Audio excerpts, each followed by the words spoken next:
मैं doctor Mahadev Singh, assistant professor political science.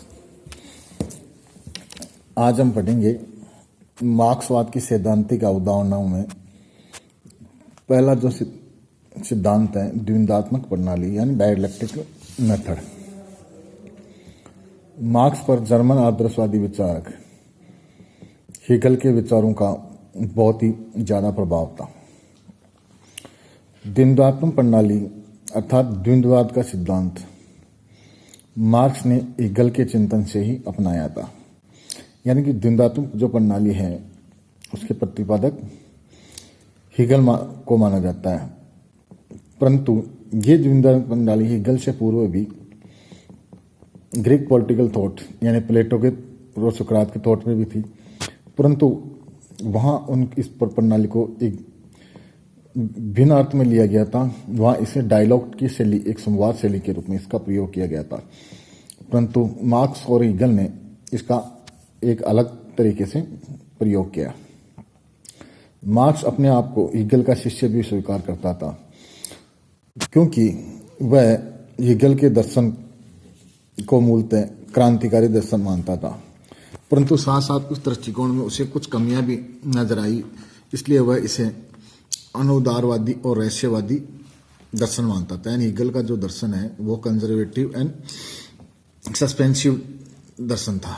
Hegel का सिद्धांत अपने सिर के बल पर आत्म तत्व पर खड़ा था, उसे मार्क्स ने उल्टा करके उसे पैरों के बल अर्थात भौतिक तत्व पर खड़ा कर दिया। हेगल और मार्क्स के जो दर्शन है उनकी से बाइन ने तुलनात्मक करते हुए ये बहुत बड़ी बात कही है कि जो सिर के बल खड़ा था उसको पैरों के बल खड़ा कर दिया। यानी आत्म तत्व के स्थान पर, हेगल के आत्म तत्व के स्थान पर मार्क्स ने भौतिक तत्व को विकास का कारक माना। द्वंद्वात्मक प्रणाली विरोधी तत्वों की एकता का सिद्धांत है।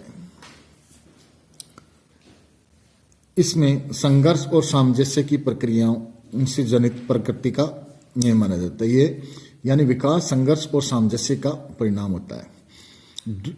द्वंद्ववाद शब्द की उत्पत्ति यूनानी भाषा के शब्द डायलिगो से हुई है। डायलिगो शब्द का अर्थ होता है विरोधी विचारों के संघर्ष में सत्य का अंश निहित रहता है और इसी में उसकी अभिव्यक्ति भी होती है। विरोधी तत्वों अथवा प्रवृत्तियों के संघर्ष और सामंजस्य के द्वारा प्रगति और विकास होता है। यानी जो अपोजिट्स टेंडेंसीज या एलिमेंट्स हैं उनमें आपस में स्ट्रगल होता है और कोऑर्डिनेशन भी होता है। इस स्ट्रगल और कोऑर्डिनेशन के द्वारा ही विरोधी एक दूसरे के विरोधी तत्व विकास का मार्ग निर्धारित करते हैं। प्रकृति हो चाहे विचार जगत हो चाहे मानवीय संबंधों का इतिहास हो, इन सब में जो प्रगति या विकास है वह संघर्ष और समन्वय से होता है। प्रगति संघर्ष की संतति है। द्वंद्वात्मक प्रणाली वाद, संवाद और प्रतिवाद की प्रणाली है। वाद किसी प्रस्तावना की पुष्टि करता है, प्रतिवाद उसका खंडन करता है और वाद और प्रतिवाद में जो सत्यांश है उसे संवाद अपने में लपेट लेता है और इस प्रकार हमें यथार्थ के कदम के समीप ले आता है। परंतु संवाद का गहराई से अगर हम निरीक्षण करने पर वह त्रुटिपूर्ण मालूम होता है।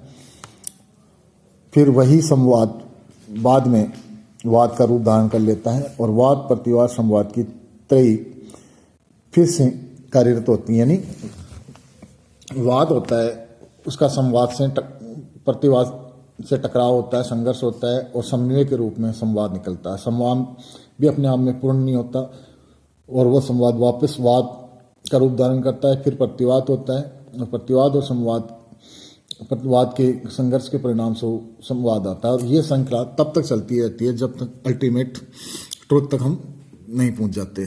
ये एक ट्रायंगल के रूप में होता है, त्रिभुज के तरीके से आगे बढ़ता है और इसमें तब तक चलता रहता है जब तक हम अंतिम सत्य तक नहीं पहुंच जाते हैं।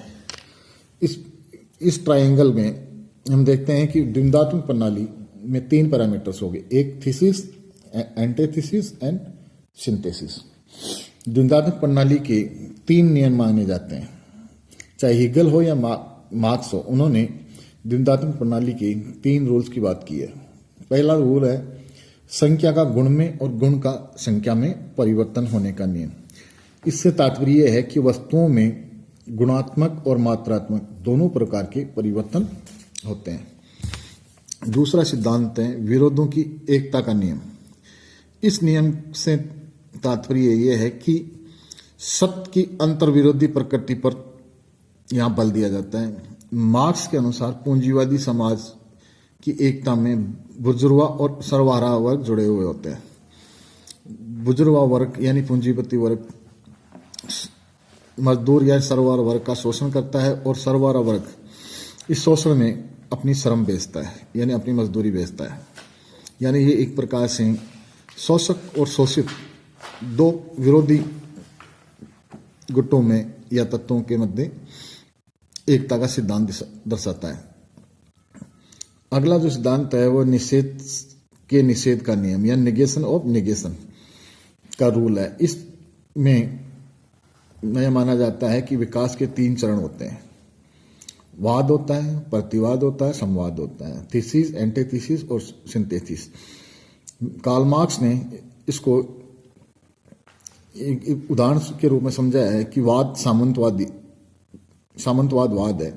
सामंतवाद के अंतर विरोधों या कमजोरियों के परिणाम स्वरूप पूंजीवाद निकलता है और पूंजीवाद और सामंतवाद दोनों के मध्य संघर्ष होता है, यानी वाद और प्रतिवाद के संघर्ष होता है तो एक संवाद होता है। संवाद के रूप में मार्क्सवादी समाजवाद की उत्पत्ति होती है। इस प्रकार हमने देखा कि कार्ल मार्क्स का जो सिद्धांत है द्वंद्वात्मक प्रणाली डायलेक्टिक मेथड, इसी पर उसका पूरा दर्शन, उसका विचार चिंतन आधारित है।